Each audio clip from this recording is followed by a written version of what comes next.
Sa ginanap na concert dito noon sa Pilipinas, April 30, 1995 ni Bon Jovi.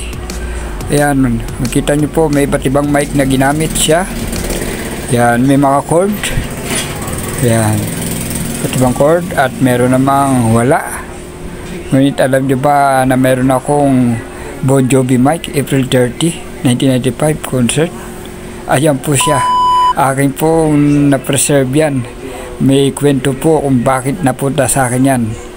Yan po ay galing sa isang istasyon ng radyo na siyang nag-conduct ng concert na Bon Jovi dito sa Pilipinas. At itong mic na ito, no, ang isa sa mga ginamit ni Bon Jovi. At meron ako nito. Kaya maaari ko na siyang ipa-frame for my collection ko na. Bon Jovi mic concert in the Philippines, April 30, 1995. Ayan.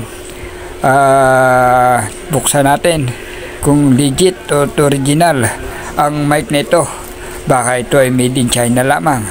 Tingnan po natin. Bubuksan ko po ang mic na ito. Ayan.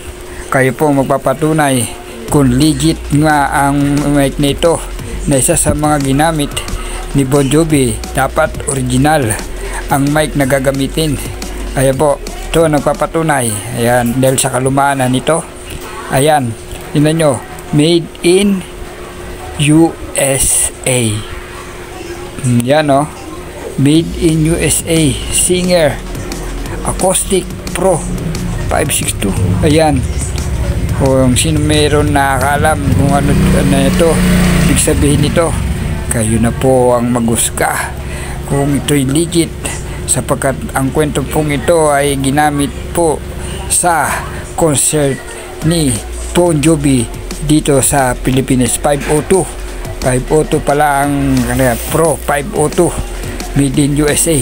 Kwento po nito ay ito po ay galing sa isang istasyon ng radio, no? Ginamit po ito na magkatapos ng concert ay siyempre iniwan na yung mga gamit nila Bon Jovi. Ayan, ay nag-conduct ng concert ay isang istasyon ng radyo. No, ito mga gamit na ito ay naiwan na sa kanila. At sa kwentong ito ay nais ko palam sa inyo na ginamit ito isang announcer, tapos ibinigay sa isa pang announcer hanggang sa medyo nagloloko-loko na po siya. At nauwi niya po ito at ito ngayon. At ito po ay napunta na sa akin. Dahil ang announcer na po yun ay kakilala ko. Ayan. Yan, Bon Jovi. Yan ang kwento ng mic na ito. Ayan.